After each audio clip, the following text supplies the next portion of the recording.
Yo, what's up, YouTube? A double feature because inspiration hit, I guess you could say. You know, because I was at a grocery store. I was picking up some vegetables, some fruit, and as I'm walking, picking up these things, I noticed that the energy I don't even have to think about no more. There's so many improvements from quitting, and when you get a good prolonged amount of time under your belt, I'd say it starts at about 25 to 27 days. And I just wanted to kind of discuss some of the improvements that you can expect when you tough it out and get through the worst of it, which is again just the first week, maybe 10 days. First and foremost, I spoke about this before, but yeah, your libido. Yeah, no hair falling out of your head. But those are just like the acute stuff. The stuff that happens later is your presence just increases.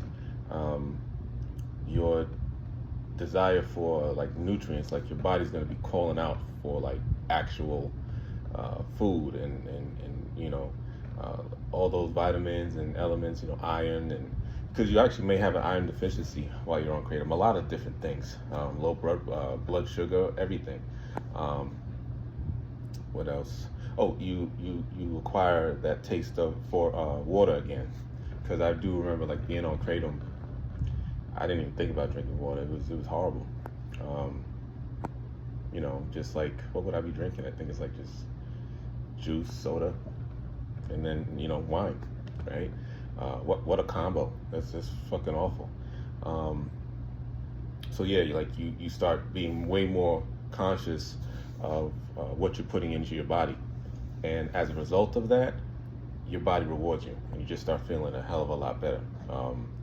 The other thing I would say that improves is, maybe it's just me, I don't know, but like your eyesight. Like, it's weird. Like, I remember being on kratom and it was like, I get like, now I think about it, it's like I get like blurry eyes, or I'd have like shakes, right? And that's the other thing, weakness.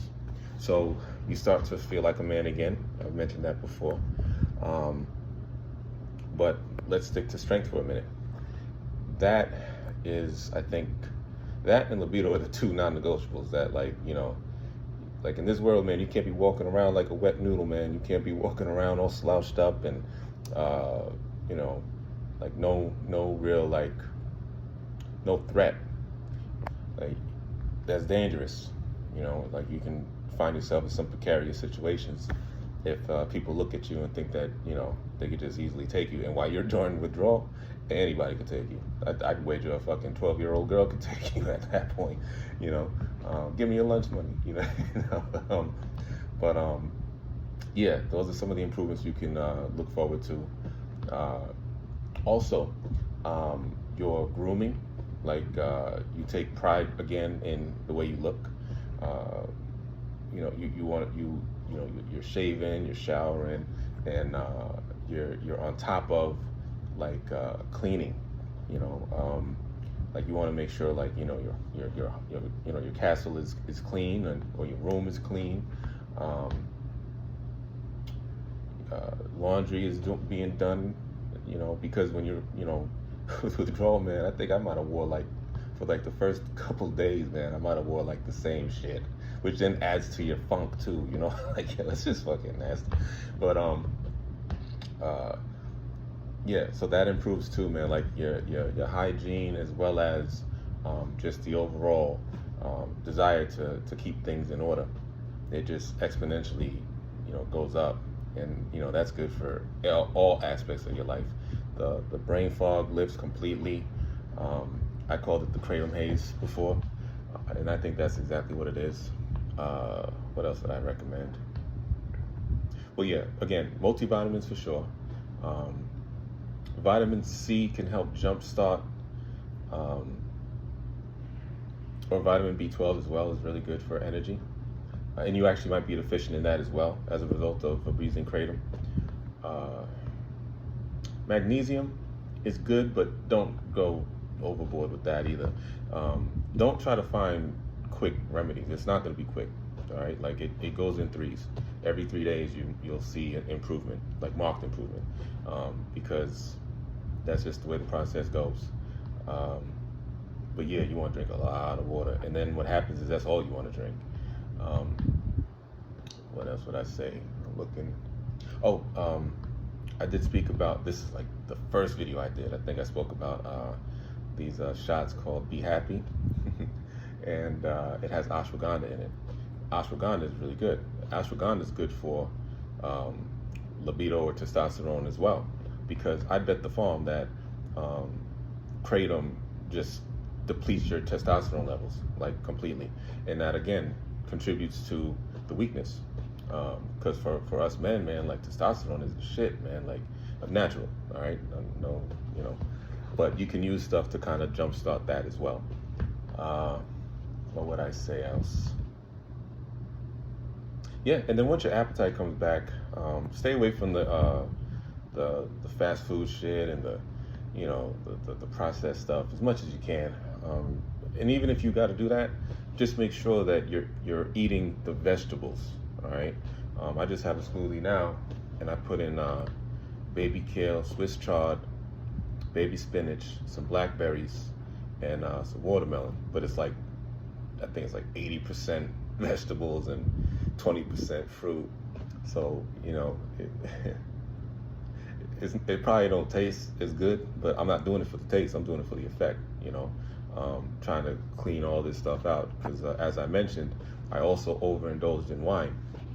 And that opened my eyes like big time, because I did go through a wine, like a alcohol withdrawal. It was only wine, it doesn't matter if it was only beer. When you do something for a prolonged period of time, you're going to feel the effects. And I think wine is way worse than Kratom, or alcohol is way worse than Kratom withdrawal by far. And I didn't even really go through it that much, but I did get certain, the reason I know I went through it is because there were certain symptoms that I had that I was like, I know what this is, because it was similar to Kratom. And that's why I was talking about in the previous video about not just switching addictions, but how every substance is largely similar in what they do to your body. Because the only difference is, like with Kratom, when you take it, you actually get energy, whereas with wine, you just kind of chill. And I'm not against wine at all, don't get me wrong, but in anything in life, you can't overindulge at all, because you're gonna pay the piper, right? But yeah, again, it only was like a 4-day hangover, but it did suck. Like, I did have lethargy, it just wasn't crippling. I did have, they call them, it's actually worse than the shakes, in my opinion. It's called tremors, where you can't even write with a pen. You're like shaking and shit. And that's how I know alcohol is way more dangerous. It's on that benzo level. It's on that opiate level. I went with the powder a couple of times, but that was really like at like bachelor parties and stuff. And I never had the opportunity to overindulge in that stuff. Nor would I. And at this stage, I wouldn't overindulge in anything. And as far as opiates and Kratom are concerned, that's just not something that I would ever really touch again. And even when you get like cravings, I haven't had any really today at all. And I made a mistake actually, no, in a couple, what time is it? Yeah, it's actually like 54 days going into it. Now it's 53. And that's the thing that happens too. You just forget, because it's no longer a part of your life. You're not chasing that dragon. You're really chasing two things. Purpose and fulfillment, to be honest. The other thing that happens when you're on Kratom, this I know it messes up your testosterone. Like you kind of get like, I don't want to say man boobs, but like you don't have that man look, man, when like your shoulders are back and you're walking into a room and they know that a man is in their presence. You don't have that on Kratom. You kind of like just like a I don't know, what is it, homosexual? I don't know, like just somebody who's just not even there. and you really aren't, because you're not present when you're on, kratom or any substance. And that's the other thing I noticed. People that were on any sort of substance, they all say the same thing about being present. And again, you'll realize all the stuff I'm telling you once you get into your second and third week and beyond. And you're going to be more coherent, more clear. That's the other thing. Everything is just magnified. And I think that's I think that's more than enough of a reason to get off this bullshit. I don't think that there's anything needed to enhance an experience other than doing things the right way with, again, earned endorphins. All right. Yeah, man, it's really, I wish I could fast forward where you're at right now. Actually, no, I don't, because I think you need to go through the pain. The pain is the motivator, honestly. When you're ready to quit and you've had enough of that shit, and you have enough of, having to rely on a scoop before you can get your day going and things like that. It's exhausting, man. It's exhausting to be an addict. It's exhausting to be someone who's abusing any sort of substance. It's just exhausting, and you never feel yourself, man. You never do. So yeah, that's pretty much all I had to say. You know what I'm saying? Right now, so yeah, man, I feel great. Oh, and that's the other thing with if you're really having a hard time with energy, you got to switch up with your diet. That's really what it comes down to. And again, it's not going to be immediate, but if you do the best you can to put the right stuff in your body while you're during withdrawal, it will expedite the process. And definitely drink a lot of water. I know it sucks, Gatorade even, but yeah, you will see it will pay dividends the further away you get, because your body's healing, and withdrawal is just your body getting back to homeostasis, and it's gonna take some time. But time is all we got until we ain't got no more. So use it wisely. So with that being said, as always, good luck to you. I'm here if you need me. As always, you guys take care. Have a great day. Peace.